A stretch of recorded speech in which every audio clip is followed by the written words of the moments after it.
Este video es presentado a manera de investigación. Tocamos este tema con ánimo de comprender la palabra que nos ha sido revelada, no por contienda o polémica. Si quieres sumarte, con un escrito está, eres bienvenido. Por primera vez en la historia, el Papa abre sus puertas para abordar las preguntas y problemas a los que nos enfrentamos. Como un líder cuya fe inspira al mundo. Tengo el gran honor de presentarles al Papa Francisco de la Santa Sede. Buonasera. En un mundo dividido, un líder tiene una misión: unirnos a todos.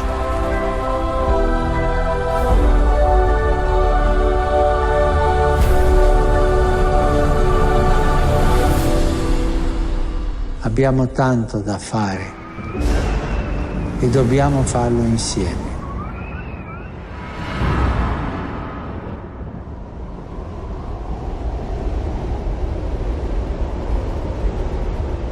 En el capítulo 17 de Apocalipsis se presenta la figura de una bestia espantosa y terrible, con 7 cabezas y 10 cuernos, aclarando en ese mismo capítulo que para poder comprender de qué se trata es necesario tener inteligencia y sutileza.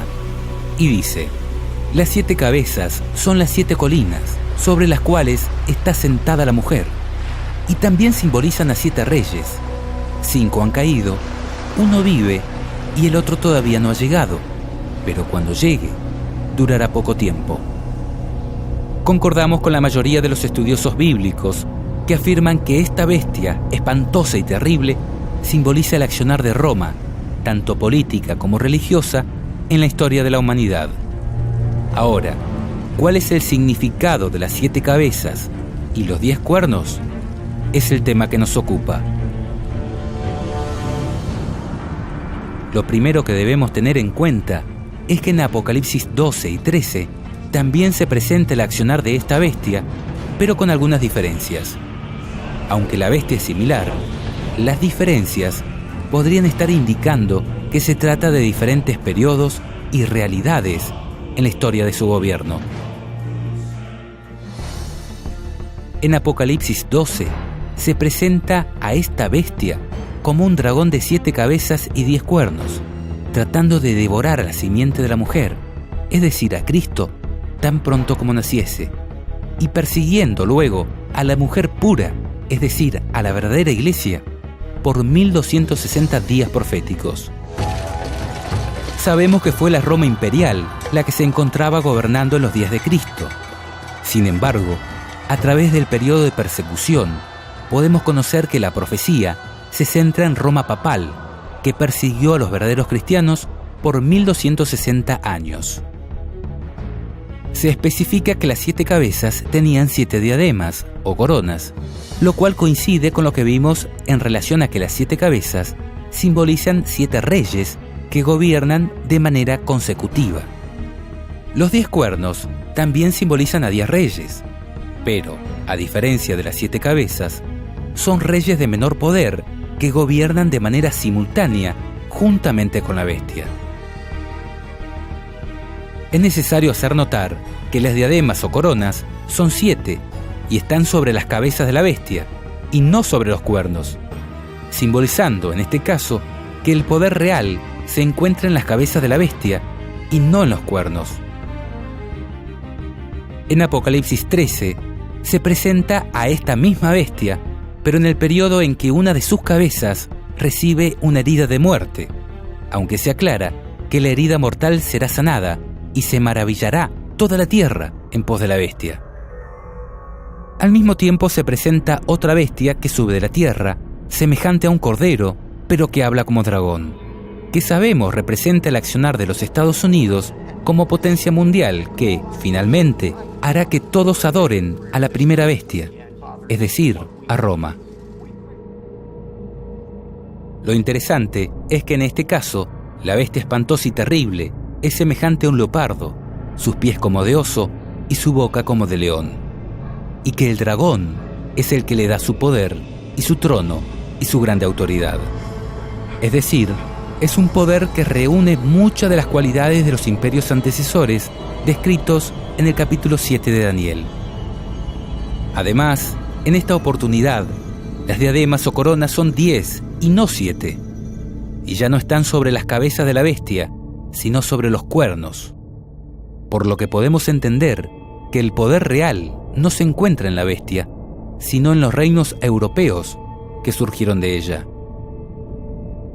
Es decir, se trataría del periodo en que la bestia romana papal pierde el poder a causa de la herida mortal que le provoca la Reforma Protestante cerca del 1500 después de Cristo y luego la Revolución Francesa en 1798, cuando el Papa es tomado en cautiverio por Napoleón Bonaparte y el poder de papado entra en agonía por la herida que le proporcionan las naciones europeas, al mismo tiempo que se produce el surgimiento de los Estados Unidos como potencia mundial.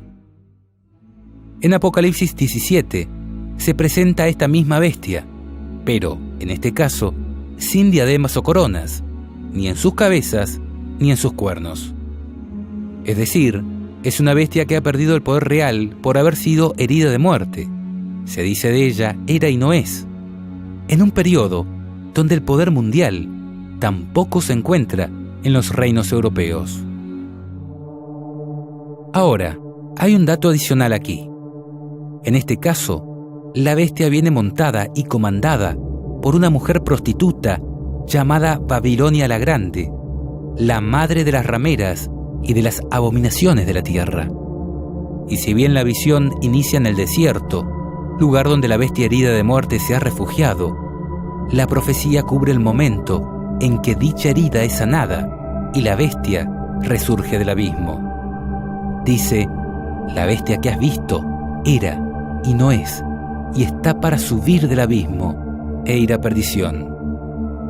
En cuanto a los 10 cuernos, se dice de ellos son 10 reyes, que aún no han recibido reino, pero que por una hora, es decir, muy poco tiempo, recibirán autoridad como reyes, juntamente con la bestia, que tienen un mismo propósito y que entregarán su poder y autoridad a la bestia.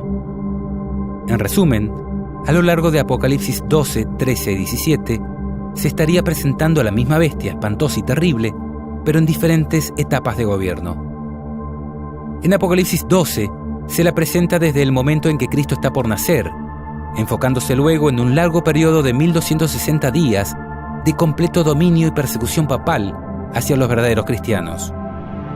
En Apocalipsis 13 se presenta a esta misma bestia, es decir, a Roma, desde el momento en que sufre la herida de muerte, y su poder es traspasado a las potencias europeas, en la figura de los 10 cuernos con diademas, momento en el que también se produce el surgimiento de los Estados Unidos como nueva potencia mundial.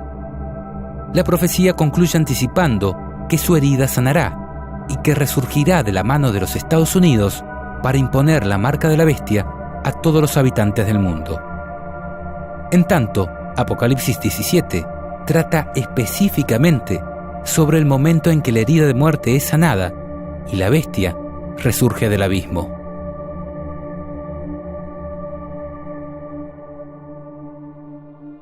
Volviendo al tema que nos ocupa, ¿qué representan las 7 cabezas y los 10 cuernos?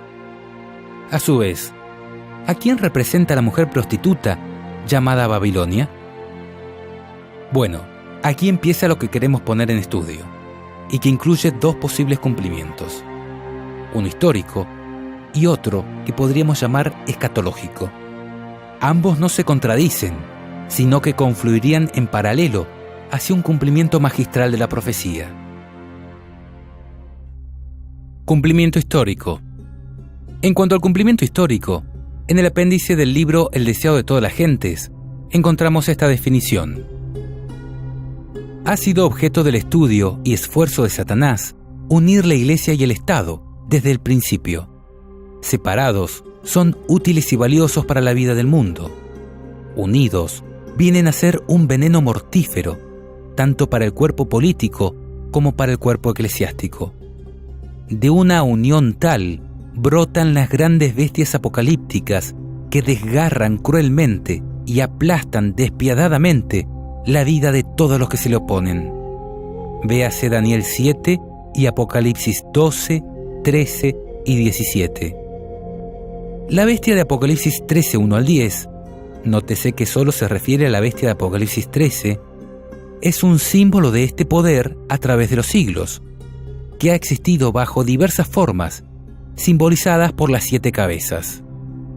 Bajo la cabeza dominante del periodo presentado en Apocalipsis 13, 1 al 10, la bestia representa el papado. Ejerció el poder perseguidor durante 1260 años, al fin de los cuales nos es representada como yendo en cautiverio. Si una de las cabezas de la bestia de Apocalipsis 13 representa al papado, podríamos llegar a interpretar que las restantes 6 representan al resto de los imperios que gobernaron o gobernarán el mundo, uniendo la Iglesia y el Estado. Desde este punto de vista, es lógico tratar de comprender el significado de las 7 cabezas de la bestia de Apocalipsis 13 como 7 reinos que existirían desde la época del Imperio Babilónico hasta el fin del mundo, dado que este es el punto de origen en la profecía de Daniel 7, donde se representa a Babilonia como un león alado, símbolo que también se incluye en la descripción de la bestia espantosa y terrible de Apocalipsis 13. Entonces, dentro de este posible cumplimiento histórico, las 7 cabezas de la bestia podrían ser: 1. Babilonia, que gobernó entre el 605 y el 539 a.C., representada por un león en Daniel 7 y por la cabeza de oro en Daniel 2. 2. Medo-Persia, que gobernó entre el 539 al 331 a.C., representada por un oso en Daniel 7 y por pechos y brazos de plata en Daniel 2. 3. Grecia, que gobernó del 331 al 168 a.C., representada por un leopardo en Daniel 7 y por vientre de bronce en Daniel 2. 4. Roma política militar, que gobernó entre el 168 a.C. hasta el 476 después de Cristo, y es representada por el periodo de gobierno de la bestia espantosa y terrible de Daniel 7 y por las piernas de hierro de Daniel 2. 5. Roma papal en la Europa religiosa, que gobernó del 476 al 1798 después de Cristo, representada por el periodo de gobierno de los cuernos en la bestia espantosa y terrible de Daniel 7, con claro predominio del cuerno pequeño a partir del 538 después de Cristo. En Daniel 2, este periodo es representado por pies en parte de hierro y en parte de barro cocido. 6. Secularismo evolucionista, desde 1798 hasta nuestros días. Dado que podríamos entender que el ateísmo y evolucionismo actual también conforman una especie de religión que domina al Estado y se vale de él para imponer sus creencias, por lo que podría estar representado por la 6ª cabeza que aparece en el periodo en que la bestia no es decir, cuando Roma no tiene poder. Es necesario destacar que Estados Unidos no forma parte de la bestia espantosa y terrible, ni de sus cabezas, ni de sus cuernos, sino que es descrito en Apocalipsis 13 como otra bestia que gobierna desde el periodo en que la bestia no es y que terminará hablando como dragón, haciendo que todos adoren a la primera bestia, es decir, a Roma. 7. Gobierno del nuevo orden mundial, a través de la ONU o alguna nueva organización que agrupe todos los gobiernos del mundo, en conjunto con un poder papal que está por recobrar el dominio absoluto del mundo. Es representado en la profecía de Apocalipsis 17 mediante la figura de los 10 cuernos, que simbolizan 10 reyes que aún no han recibido reino, pero que por muy poco tiempo recibirán autoridad juntamente con la bestia. 8. Resurgimiento de la bestia en la figura del 8º. Se produciría cuando todos los reinos del mundo le entreguen el poder total y absoluto al anticristo en la figura del Papa. Según esta interpretación, los 5 reyes o reinos que han caído, según la cuenta de Apocalipsis 17:10, serían Babilonia, Medo-Persia, Grecia, Roma imperial y Roma papal. Y el rey o reino que vive en el periodo en que la bestia no es el secularismo evolucionista, en conjunto con los Estados Unidos, que surge como segunda bestia. Y el que aún no ha llegado, pero que cuando llegue durará poco tiempo, es el gobierno del nuevo orden mundial, cuando los 10 reyes que aún no han recibido reino reciban autoridad como reyes, juntamente con la bestia, durante un breve periodo de tiempo, tal como una hora profética. Se dice de ellos, estos tienen un mismo propósito, es decir, actúan en conjunto como un único rey, y que entregarán su poder y su autoridad a la bestia.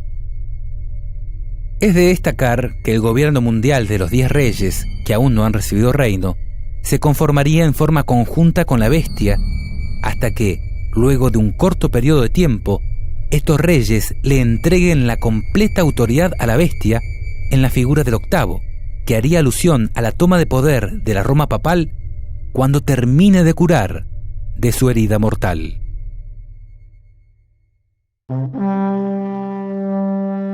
Cumplimiento escatológico.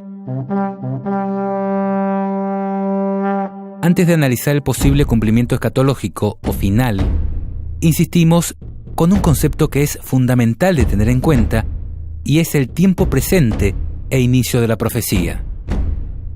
En el caso de Apocalipsis 12, el inicio de la profecía se ubica en los días de Cristo y el presente en los periodos de persecución papal. En Apocalipsis 13, la profecía inicia en el momento en que la bestia recibe la herida de muerte en una de sus cabezas y el poder es traspasado a las potencias europeas que gobiernan en conjunto con los Estados Unidos. En tanto, Apocalipsis 17 amplía detalles del momento en que la bestia no es, pero está en el preciso momento para surgir del abismo e ir a perdición. Ahora, en cuanto al cumplimiento escatológico, es necesario poner de manifiesto que mucha de la historia que ha ocurrido en relación al papado se repetirá de manera escalofriante en el tiempo del fin. Elena de White dice: no hay tiempo que perder. Nos esperan tiempos angustiosos. El mundo está agitado con el espíritu de guerra. Pronto ocurrirán las escenas de angustia que se describen en las profecías. La profecía del capítulo 11 de Daniel casi se ha cumplido por completo. Mucha de la historia que ha ocurrido en cumplimiento de esta profecía se repetirá. En el versículo 30 se habla de un poder que se enojará contra el pacto santo y hará según su voluntad. Volverá pues y se entenderá con los que abandonen el pacto santo. Escenas semejantes a las que se describen en estas palabras ocurrirán.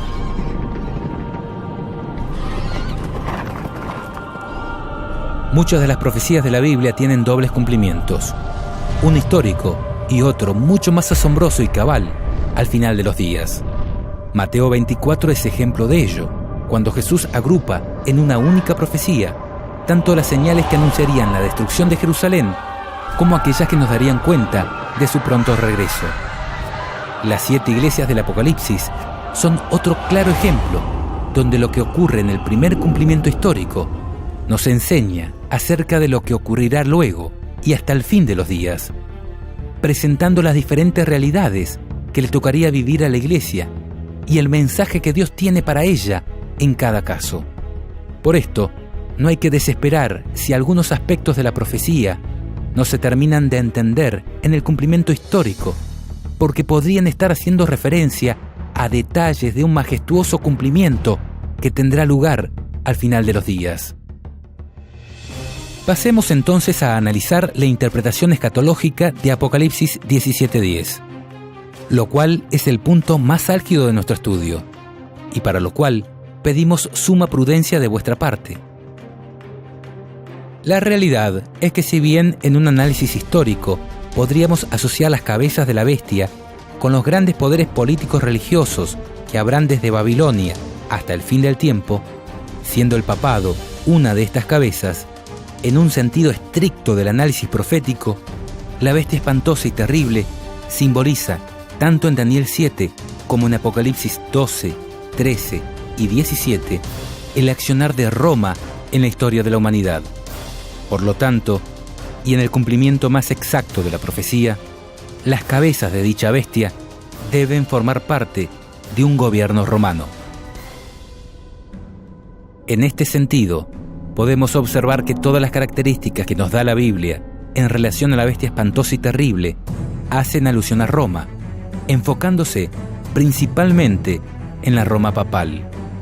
Por ejemplo, cuando se dice que la bestia era, no es y será, y todo lo relacionado a la herida mortal, está hablando del papado. Cuando anuncia el periodo de 1260 días que la bestia perseguiría a la mujer, también está describiendo el accionar del papado. A la luz de esta verdad, es que les presentamos este estudio, no para que lo crean, sino para que lo analicen. And we bless you with all of our hearts. We bless you with all of our souls. We bless you with all of our might. And we thank you, sir. We thank God for you.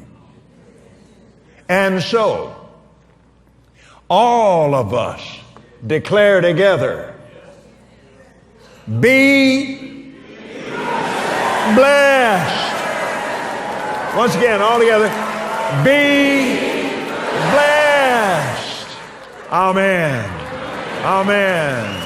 Amen. Amen. Amen. Amen.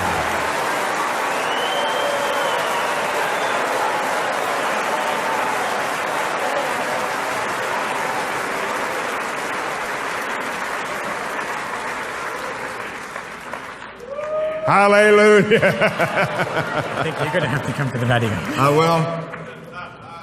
I'm available. Praise God. La traducción Leborati Truso de la Biblia dice: para comprender esto, es necesario tener inteligencia y sutileza.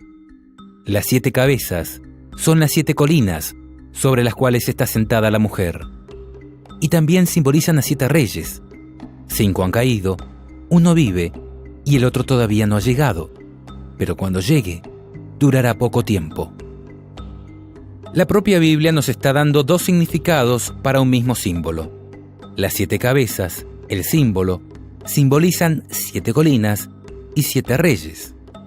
En relación a las 7 colinas, es sabido que se trata de las 7 colinas de Roma. La propia Biblia católica, que acabamos de leer, por ejemplo, dice en los comentarios al pie de página: se trata de las 7 colinas de Roma. Por si esto no fuera suficiente, veamos 2 evidencias adicionales. La escritora Elena de White afirma en su libro El conflicto de los siglos que Roma es la ciudad de las 7 colinas, al citar las palabras que dijo Lutero cuando éste aún era sumiso a la jerarquía papal. Finalmente vislumbró en lontananza, es decir, desde lejos, la ciudad de las 7 colinas. Con profunda emoción cayó de rodillas y levantando las manos hacia el cielo, exclamó: ¡Salve, Roma Santa! Por otro lado, si haces una simple búsqueda en Google, escribiendo Ciudad de las 7 colinas, es claro que Roma es mundialmente conocida como la ciudad de las 7 colinas. Esto confirma, en primer término, que uno de los 2 significados que da la Biblia en relación a las 7 cabezas hace exclusiva referencia a Roma, describiendo el lugar geográfico donde se asienta la mujer. ¿Qué mujer? La mujer ramera que comanda la bestia en Apocalipsis 17. Pero si la bestia espantosa y terrible representa a Roma, ¿a quién simboliza la mujer ramera que comanda la bestia? Apocalipsis dice, en el mismo capítulo 17, la mujer que has visto es la gran ciudad, la que reina sobre los reyes de la tierra. Este es un dato importante y me crispa al relacionarlo con el momento o el presente de dicha profecía, que, tal como lo mencionamos, trata sobre el periodo en que la herida mortal es curada.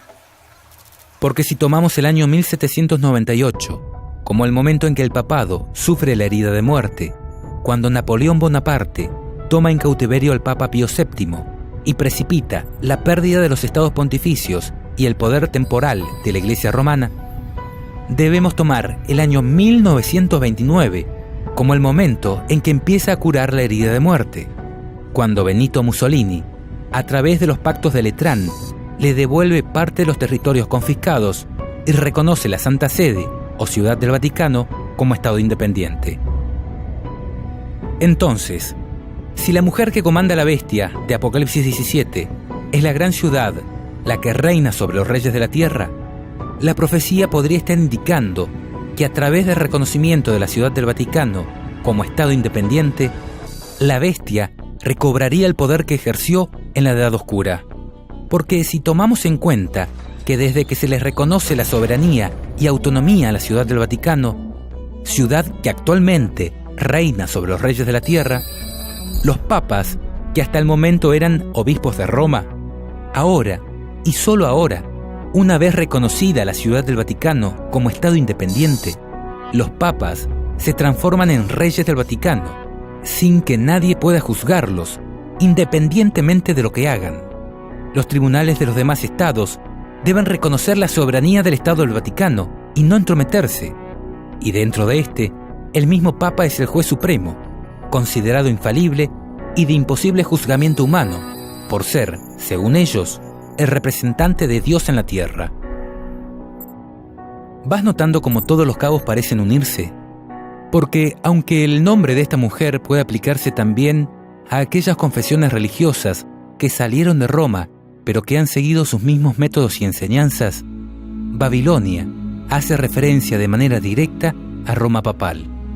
Elena de White dice en relación a esto: la mujer Babilonia de Apocalipsis 17 está descrita como vestida de púrpura y escarlata, y adornada de oro y piedras preciosas y perlas, teniendo en su mano un cáliz de oro, lleno de abominaciones, es decir, las inmundicias de sus fornicaciones, y en su frente tenía un nombre escrito: Misterio, Babilonia la Grande, Madre de las Rameras. El profeta dice: vi a aquella mujer embriagada de la sangre de los santos y de la sangre de los mártires de Jesús. Se declara además que Babilonia es aquella gran ciudad, la que tiene el imperio sobre los reyes de la tierra. La potencia que por tantos siglos dominó con despotismo sobre los monarcas de la cristiandad es Roma. La púrpura y la escarlata, el oro y las piedras preciosas y las perlas describen como a lo vivo la magnificencia y la pompa más que reales de que hacía gala la arrogante sede romana.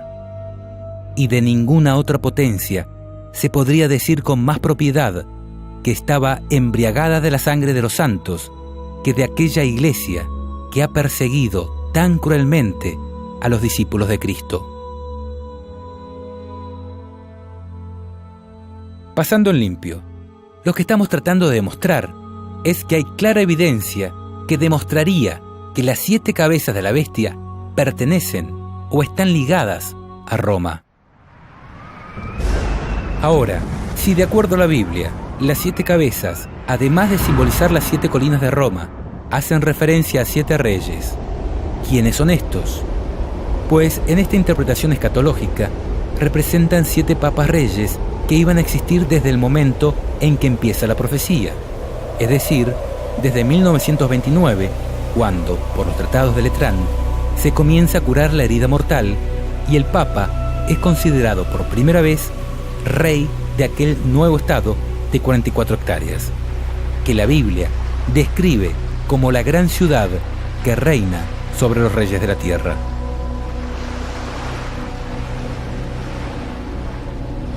En este sentido, queremos hacer notar algunos antecedentes bíblico-proféticos que demuestran que Dios más de una vez hizo predicciones de este tipo, vinculando hechos de gran trascendencia a la vida o a los reinados de algunas personas. Consideremos algunos casos. El primero es cuando Dios reveló a Enoc la destrucción de la tierra por medio del diluvio. En aquel momento, la vida de su hijo Matusalén fue puesta como oráculo de la profecía. Su vida sería el tiempo que Dios concedería a aquella generación malvada para que se arrepintiera de sus pecados, y esto quedó reflejado en su nombre, dado que Matusalén significa cuando muera será enviado. Así es que en el año 1656 desde la creación, a los 969 años, Matusalén, el ser humano que, curiosamente, más vivió sobre la tierra, murió. Y luego, ese mismo año, vino el diluvio. Por favor, no dejes de notar la importancia de este antecedente, dado que el diluvio representó para aquella generación lo que representa el fin del mundo para la nuestra. Es más, Jesús dijo que su venida sucedería como en los tiempos de Noé.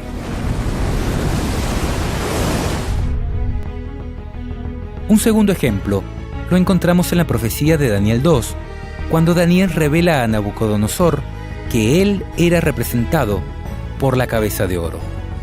Dice el texto: Tú, oh rey, eres rey de reyes, porque el Dios del cielo te ha dado reino, poder, fuerza y majestad.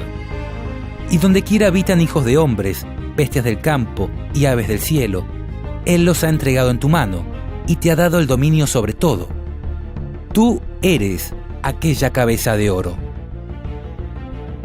También en la profecía de Daniel 7 aparece otra bestia semejante a un leopardo que tenía 4 cabezas. El leopardo, según el método de interpretación bíblica histórico-gramatical, representa a Grecia, y las 4 cabezas a Casandro, Lisímaco, Seleuco y Ptolomeo. 4 de los generales de Alejandro Magno que se repartieron el poder luego de su temprana muerte. En este sentido, notemos que además de este antecedente, donde las cabezas de una bestia representan a personas específicas que tomarían el poder, notemos que la bestia de Apocalipsis 13 también se parece en parte a un leopardo, por lo que no sería descabellado pensar que sus cabezas también simbolizaran el accionar de personas específicas en la historia de su gobierno. Además, en Daniel 8 se profetiza sobre Alejandro Magno, diciendo: El macho cabrío es el rey de Grecia, y el cuerno grande que tenía entre sus ojos es el rey primero. Dándose aún más detalles en la profecía del capítulo 11, cuando dice: Se levantará luego un rey valiente, el cual dominará con gran poder y hará su voluntad.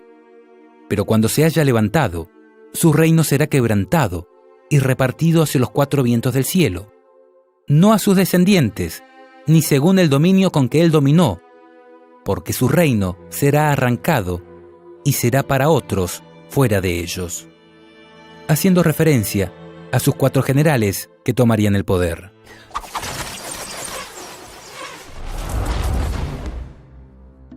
Otro caso se encuentra en la profecía de Daniel 11, cuando dice: Y ahora yo te mostraré la verdad.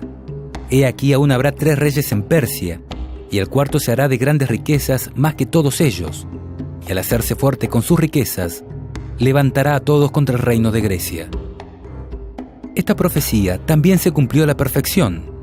Cuando fue dada, Ciro era el rey del imperio medo-persa, y los 3 reyes que le sucedieron fueron Cambises II, Esmerdis y Darío I el Grande, y el cuarto fue su hijo Jerjes, quien, por el 481 a.C., lanzó una masiva invasión contra Grecia, pero luego de algunas conquistas fue derrotado.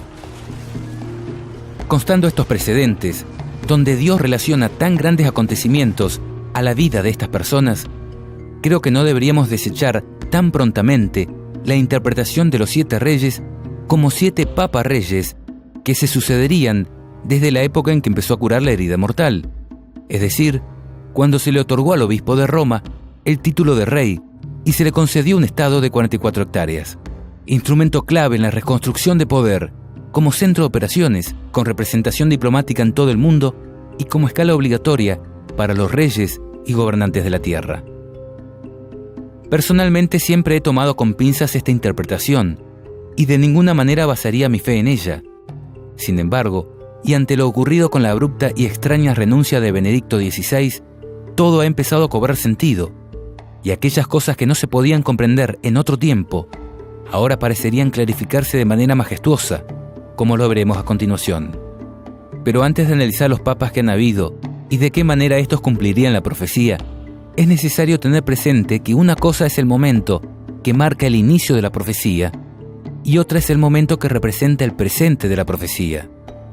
Dicho en otras palabras, la profecía de Apocalipsis 17 comenzaría en 1929, cuando la herida mortal comienza a sanar, pero el presente de la profecía se encuentra en el periodo cuando gobierna el sexto rey, dado que dice, las 7 cabezas también simbolizan a 7 reyes.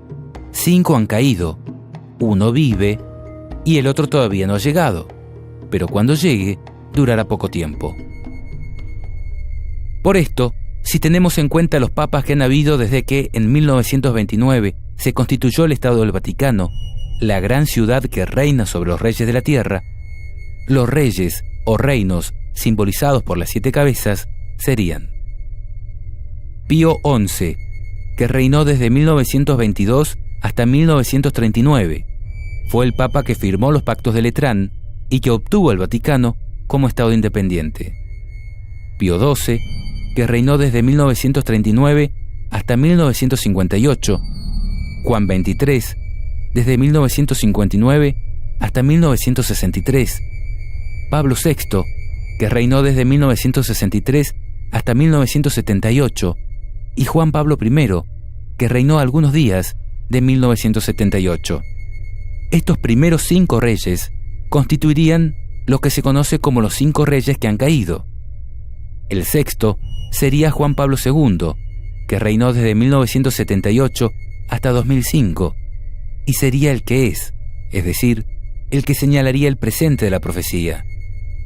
El séptimo, Benedicto XVI, que reinó desde 2005 hasta 2013, y representaría el que sería necesario que dure breve tiempo, o en palabras similares, un tiempo abreviado. Y Francisco sería el octavo rey, el que es de entre los 7 y va a la perdición, y representaría el Papa que gobierna el momento en que la bestia resurge en todo su esplendor. Ahora, ¿por qué Juan Pablo II constituiría el presente de la profecía? Porque en verdad fue el Papa que marcó el punto de inflexión, el antes y después, en lo que hace al resurgimiento de la bestia, como maravilla que eclipsa la adoración de los hombres. You're a Presbyterian, so I don't want to drag you into other realms. Do you have a favorite saint? Well, I think that if you look, Mother Teresa, who's probably our newest, is great, and correct. John Paul, Pope John Paul, I thought was terrific. Why? Because it had something special. It had a special something. There was a warmth. Mm-hmm. There was a toughness, but there was a warmth that was incredible. So I certainly think Pope John Paul. Juan Pablo II fue el papa que catapultó la imagen de la bestia en la mente de las personas y en el escenario geopolítico mundial.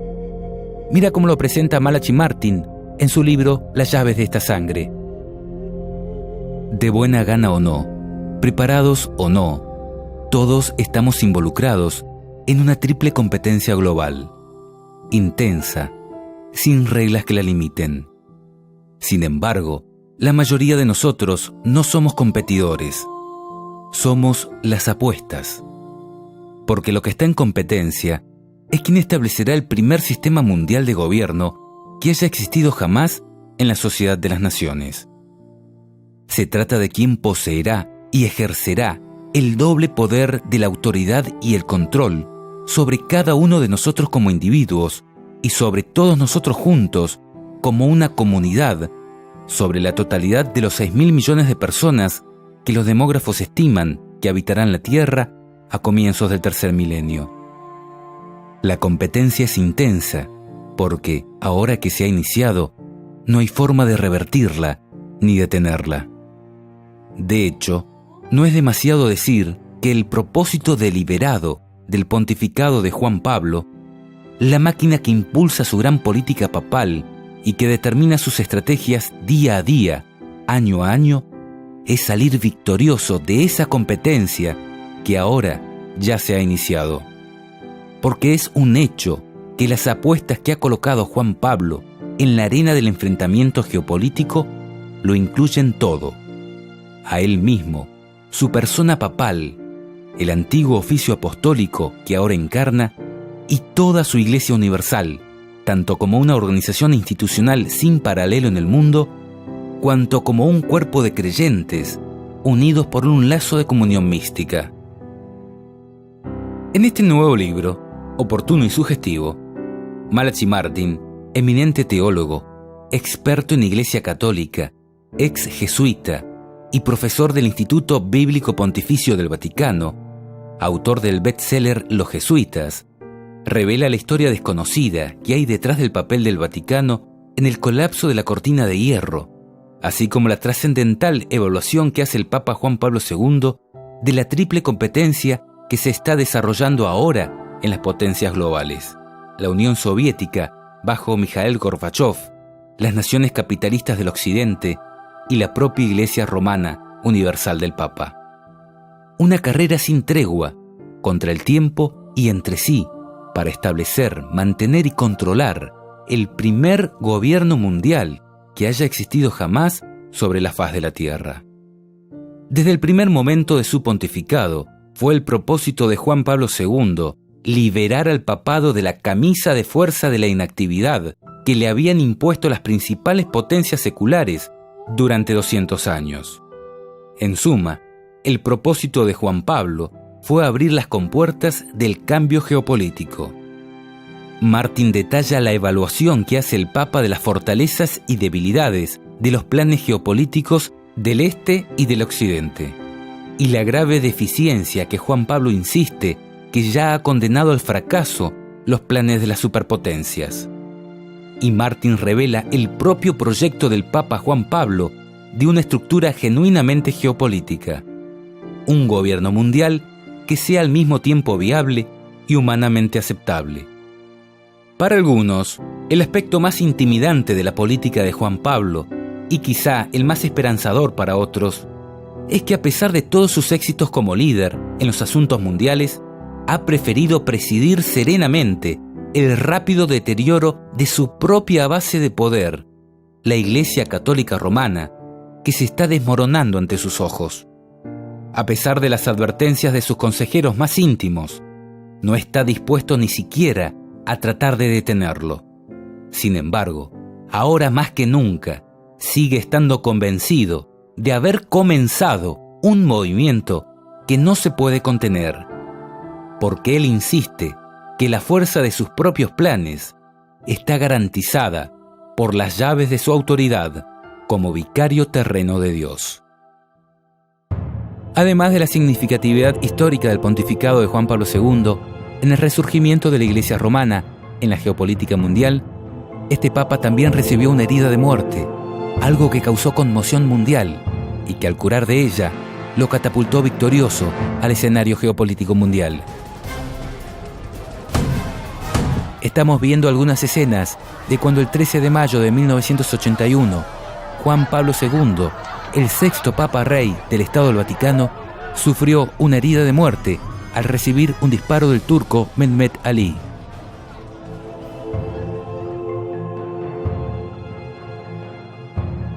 Y por último, creemos que también podría ser el Papa clave, porque en el periodo de su reinado fue cuando se empezó a comprender la profecía de esta manera. Es decir, el presente de la profecía podría estar dado en el momento en que la profecía se comprende, sobre todo si tenemos en cuenta que estas palabras fueron selladas hasta el tiempo de su cumplimiento. Dice la traducción de la Biblia Jubileo 2000, «Anda, Daniel, pues estas palabras son cerradas y selladas hasta el tiempo de su cumplimiento».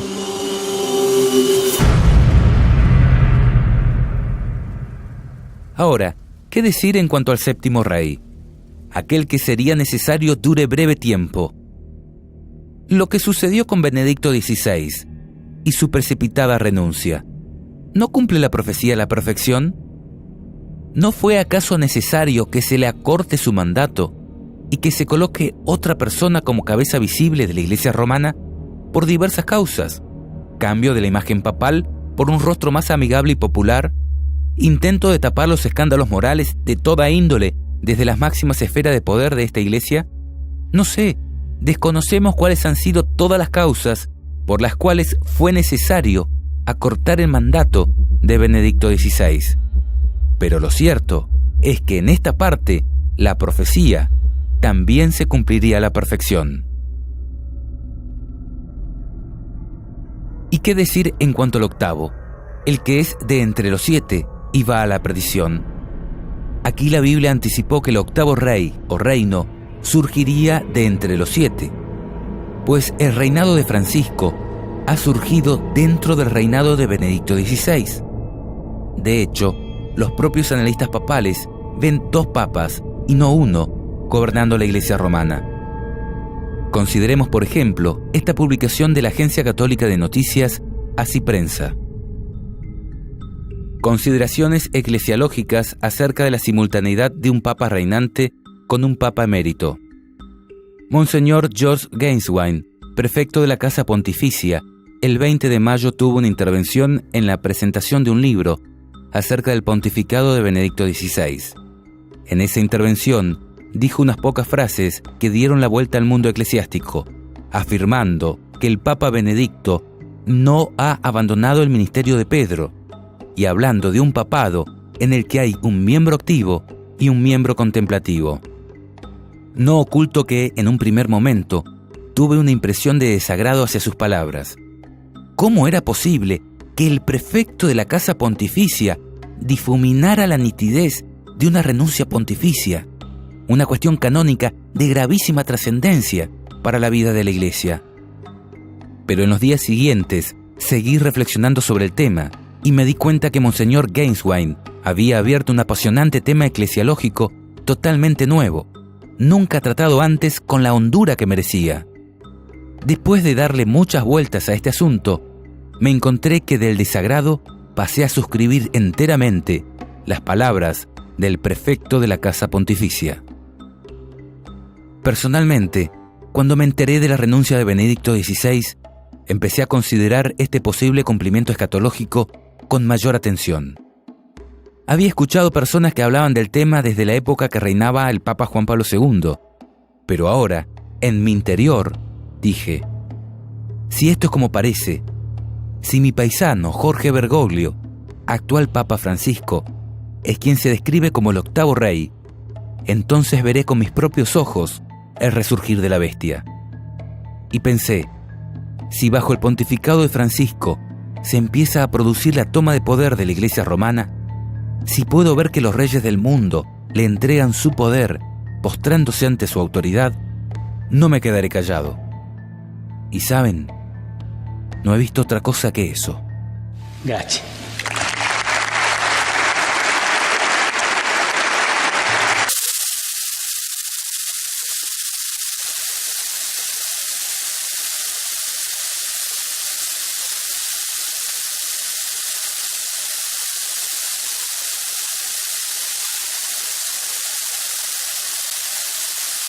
El sumo pontífice recibió este jueves en su estudio del Palacio Apostólico al mandatario para el primer encuentro privado entre los 2 líderes desde la elección del pontífice hace un año. Obama le confesó al Papa ser un gran admirador.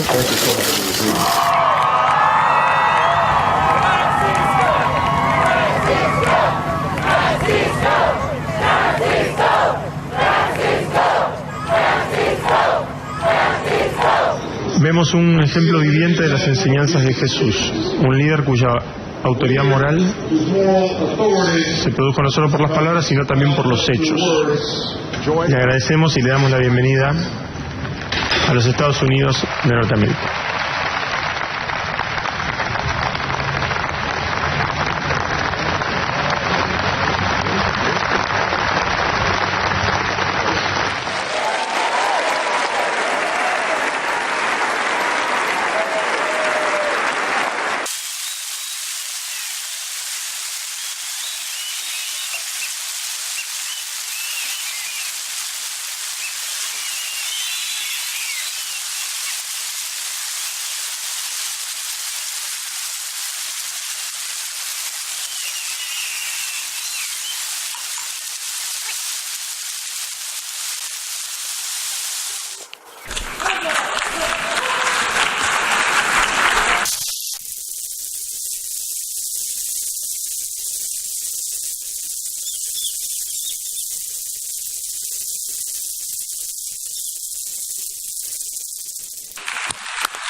Que Dios los bendiga a todos.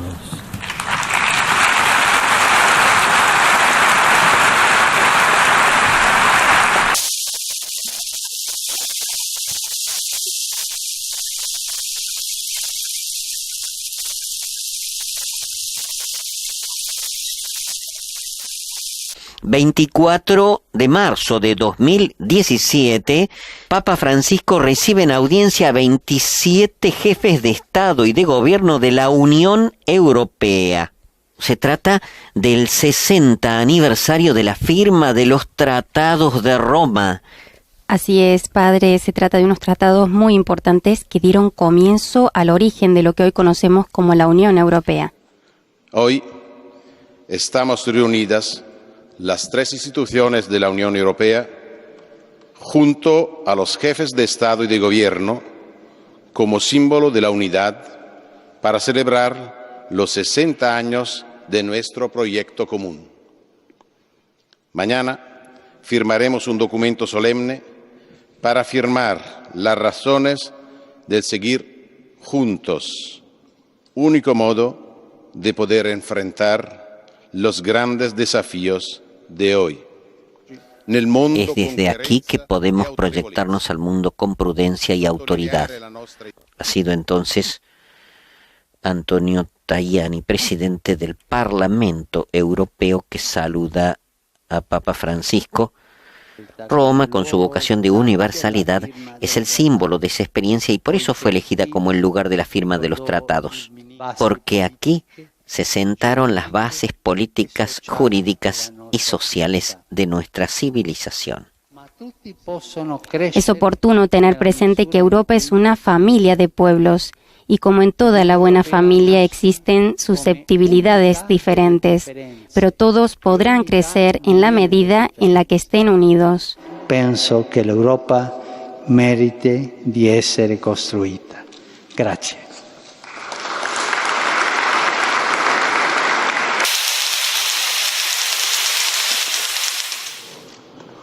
Además de esta sorprendente profecía, existe un concepto en la Biblia que complementa esta interpretación escatológica. Me refiero a algunos pasajes que hablan acerca de un hombre de pecado, no un reino, un hombre, que el Señor destruirá con el resplandor de su venida. Algo que simbólicamente se podría aplicar a un poder histórico, pero que encuentra pleno cumplimiento en la figura de lo que vendría a ser el último rey de la tierra antes del retorno de Cristo. El apóstol Pablo dijo a sus contemporáneos: acerca de la venida de nuestro Señor Jesucristo y de nuestra reunión con Él, les rogamos, hermanos, que no se dejen perturbar fácilmente, ni se alarmen, sea por anuncios proféticos, o por palabras, o cartas atribuidas a nosotros, que hacen creer que el día del Señor ya ha llegado, que nadie los engañe de ninguna manera, porque antes tiene que venir la apostasía y manifestarse el hombre impío, el ser condenado a la perdición, el adversario, el que se alza con soberbia contra todo lo que lleva el nombre de Dios o es objeto de culto, hasta llegar a instalarse en el templo de Dios, presentándose como si fuera Dios. Ya saben qué es lo que hasta ahora los retiene, para que no se manifieste sino a su debido tiempo. Y entonces se manifestará el impío, a quien el Señor Jesús destruirá con el aliento de su boca y aniquilará con el resplandor de su venida. La venida del impío será provocada por la acción de Satanás y estará acompañada de toda clase de demostraciones de poder, de signos y de falsos milagros, y de toda clase de engaños perversos destinados a los que se pierden por no haber amado la verdad que los podía salvar. Por eso Dios les envía un poder engañoso que les hace creer en la mentira, a fin de que sean condenados todos los que se negaron a creer en la verdad y se complacieron en el mal. También, en la singular profecía de Daniel 8, se describe este mismo concepto. Podremos ver que Gabriel irá explicando la visión al profeta y en un determinado momento saltará de la seguidilla de reinos al final de la historia, a la figura del último rey que gobernaría la tierra antes del retorno de Cristo, el de la época cuando los transgresores lleguen al colmo. Dice: en cuanto al carnero que viste, que tenía 2 cuernos, estos son los reyes de Media y de Persia. El macho cabrío es el rey de Grecia, y el cuerno grande que tenía entre sus ojos es el rey primero. En cuanto al cuerno que fue quebrado y sucedieron 4 en su lugar, significa que 4 reinos se levantarán de esa nación, aunque no con la fuerza de él.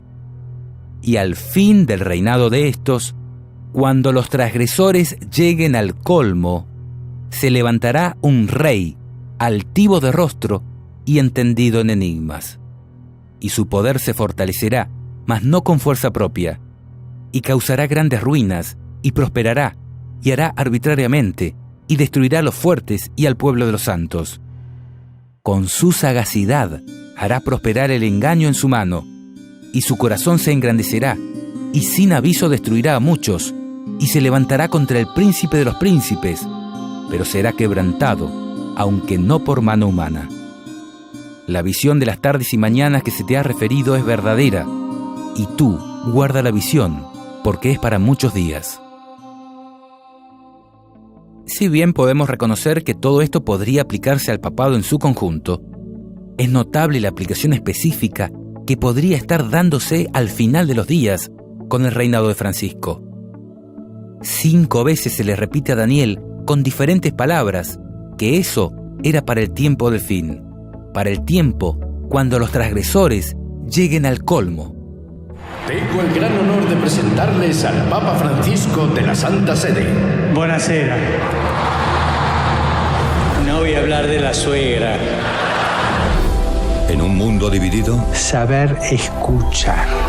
un líder tiene una misión: unirnos a todos.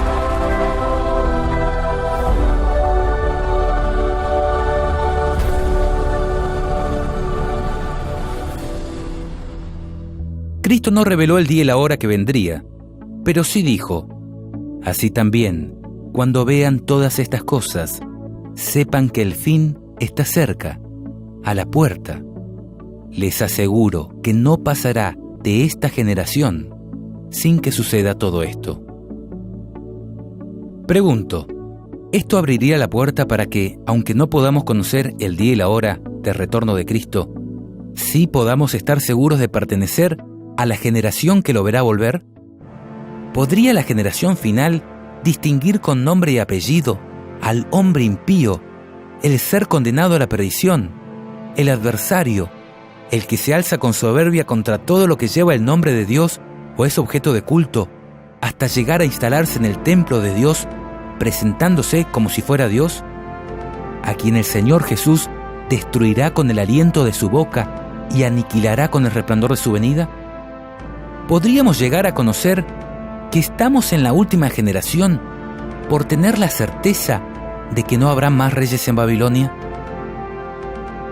Observa el nivel de detalle que encontramos en Apocalipsis 17, cuando habla del color con que se vestirían los principales dirigentes de la iglesia romana, el símbolo de engaño que portarían en su mano, la riqueza que ostentarían a través de sus joyas, el lugar geográfico donde tendría asiento su gobierno.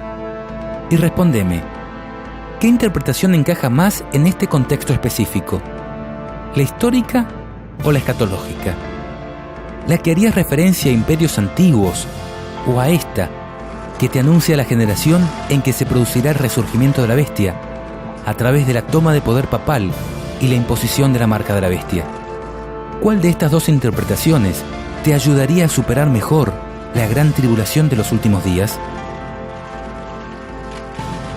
Queremos volver a aclarar, no estamos haciendo afirmaciones, estamos poniendo un tema sobre la mesa para estudiarlo. No es nuestra intención generar sensacionalismos ni apresuramientos en tomas de decisiones por conveniencia o miedo, sino más bien que tomemos conciencia que, tal como lo dijo Elena, no tenemos tiempo que perder. Nuestro deseo es que puedas consagrarte a tu Dios cada mañana y vivir cada día como si fuera el último en que podrás servirle. Porque la oportunidad está pasando. ¿Y vos? ¿Qué estás haciendo?